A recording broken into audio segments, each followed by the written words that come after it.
सिंधु सभ्यता, जिसे हड़प्पा सभ्यता के नाम से भी जाना जाता है, विश्व की प्राचीनतम और विकसित सभ्यताओं में से एक थी। यह सभ्यता लगभग 3300 ईसा पूर्व से 1300 ईसा पूर्व के बीच फली फूली। भारतीय उपमहाद्वीप की इस सभ्यता की खोज ने न केवल इतिहासकारों को चौंका दिया, बल्कि यह भी प्रमाणित कर दिया कि भारत की धरती पर हजारों वर्ष पूर्व ही एक समृद्ध और संगठित समाज बसता था। सिंधु सभ्यता की खोज का श्रेय मुख्य रूप से 1922 में दयाराम साहनी और 1922 में राखलदास बनर्जी को जाता है, जिन्होंने हड़प्पा और मोहनजोदड़ो की खुदाई कर इस प्राचीन सभ्यता को दुनिया के सामने उजागर किया। इसके बाद पुरातत्वविदों ने लोथल, कालीबंगा, बनावली और धोलावीरा जैसे अन्य स्थलों की खोज की, जिससे इस सभ्यता का विस्तार और अधिक स्पष्ट हुआ। इस सभ्यता की सबसे महत्वपूर्ण विशेषता उसकी नगर योजना थी। सिंधु घाटी के नगरों को देखकर यह स्पष्ट होता है कि उस समय के लोग नगर नियोजन और वास्तुकला में अत्यधिक कुशल थे। नगरों को एक निश्चित योजना के तहत बसाया गया था। सड़कों को ग्रिड प्रणाली के अनुसार बनाया गया था, जो एक दूसरे को समकोण पर काटती थीं। मकान पकी हुई ईंटों से बनाए जाते थे, जो आकार में समान और मजबूत होती थीं। मकान 1 या 2 मंजिला होते थे और लगभग हर घर में एक आंगन, स्नानघर और जल निकासी की व्यवस्था होती थी। जल निकासी प्रणाली इतनी उन्नत थी कि गंदा पानी भूमिगत नालियों के माध्यम से नगर के बाहर निकल जाता था। मोहनजोदड़ो में मिले महान स्नानागार और अन्नागार इस सभ्यता की वास्तुकला और सामाजिक संगठन की श्रेष्ठता को दर्शाते हैं। महान स्नानागार एक विशाल जल कुंड था, जिसका उपयोग संभवतः धार्मिक अनुष्ठानों और सार्वजनिक स्नान के लिए किया जाता था। अन्नागार अनाज भंडारण के लिए उपयोग में लाया जाता था, जिससे यह स्पष्ट होता है कि कृषि उत्पादन पर्याप्त मात्रा में होता था और अनाज के भंडारण की व्यवस्थित व्यवस्था थी।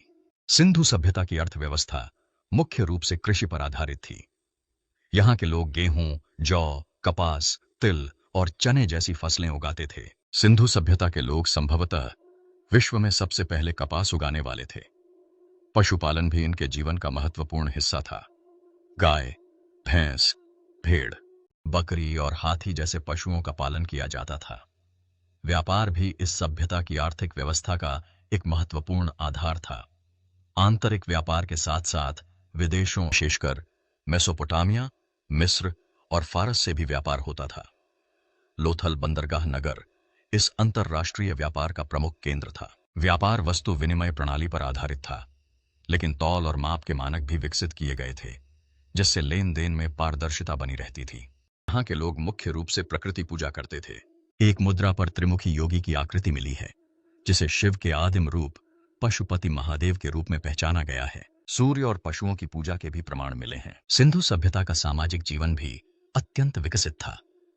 यह समाज मुख्य रूप से मातृसत्तात्मक प्रतीत होता है, जिसमें महिलाओं को सम्मान प्राप्त था। समाज में 4 वर्गों विद्वान, योद्धा, व्यापारी और शिल्पकार की उपस्थिति का अनुमान लगाया जाता है। लोगों का जीवन शांतिपूर्ण था, क्योंकि युद्ध और सैन्य संघर्षों के स्पष्ट प्रमाण नहीं मिले हैं। सौंदर्य प्रसाधनों और आभूषणों के उपयोग के प्रमाण यह दर्शाते हैं कि लोग अपनी साज सज्जा को लेकर सजग थे। महिलाएं काजल, लिपस्टिक, सिंदूर, चूड़ियां और हार पहनती थीं। मनोरंजन के साधनों में नृत्य, संगीत, पशु लड़ाई, शिकार और मछली पकड़ना शामिल थे। सिंधु सभ्यता की लिपि अब तक पूरी तरह पढ़ी नहीं जा सकी है। यह चित्रात्मक लिपि थी, जिसमें 400 से अधिक संकेत चिन्ह थे। मुद्राओं और अन्य पुरातात्विक सामग्रियों पर यह लिपि अंकित पाई गई है। कला के क्षेत्र में भी सिंधु सभ्यता अत्यधिक विकसित थी। कांस्य की नृत्य करती युवती की प्रतिमा और मुख्य पुरोहित की मूर्ति इस सभ्यता की उत्कृष्ट मूर्तिकला के उदाहरण हैं। इसके अलावा मोहरों पर पशु आकृतियां और मिट्टी के बर्तनों पर चित्रकारी कला के प्रति लोगों की रुचि को दर्शाती हैं। इस गौरवशाली सभ्यता का पतन लगभग 1900 ईसा पूर्व के आसपास होने लगा। इसके पतन के पीछे कई कारण माने जाते हैं। कुछ विद्वानों का मत है कि जलवायु परिवर्तन और सूखा इसके पतन के मुख्य कारण थे। नदियों के मार्ग बदलने और सरस्वती नदी के सूख जाने से कृषि प्रभावित हुई। बार बार की बाढ़ों ने भी नगरों को क्षति पहुंचाई। वनों की अंधाधुंध कटाई से पर्यावरण संतुलन बिगड़ गया। कुछ विद्वान मानते हैं कि मध्य एशिया से आए आर्यों के आक्रमण के कारण यह सभ्यता नष्ट हुई। हालांकि इस विषय पर विद्वानों में मतभेद हैं। सिंधु सभ्यता के निवासियों की जातीय पहचान को लेकर भी मतभेद है। कुछ विद्वान इन्हें द्रविड़ मूल का मानते हैं, जबकि अन्य इन्हें आर्य आगमन से पूर्व की स्थानीय जातियां बताते हैं।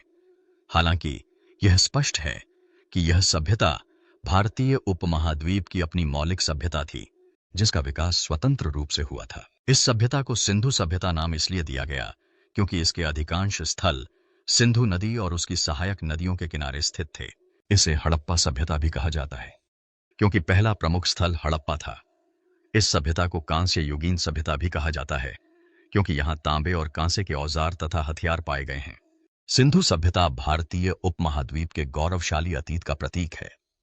यह सिद्ध करती है कि भारत प्राचीन काल से ही सभ्यता, संस्कृति और विकास का केंद्र रहा है। इस सभ्यता ने भारतीय संस्कृति की नींव रखी, जिसकी झलक आज भी हमारे सामाजिक जीवन में दिखाई देती है। सिंधु सभ्यता की खोज न केवल भारतीय इतिहास के अध्ययन की दिशा को बदलने वाली घटना थी, बल्कि इसने भारत को विश्व सभ्यता के मानचित्र पर गौरवपूर्ण स्थान दिलाया। आज भी यह सभ्यता पुरातत्वविदों और शोधकर्ताओं के लिए रहस्य बनी हुई है और इसकी प्रत्येक खोज इतिहास के नए पृष्ठ खोलती है।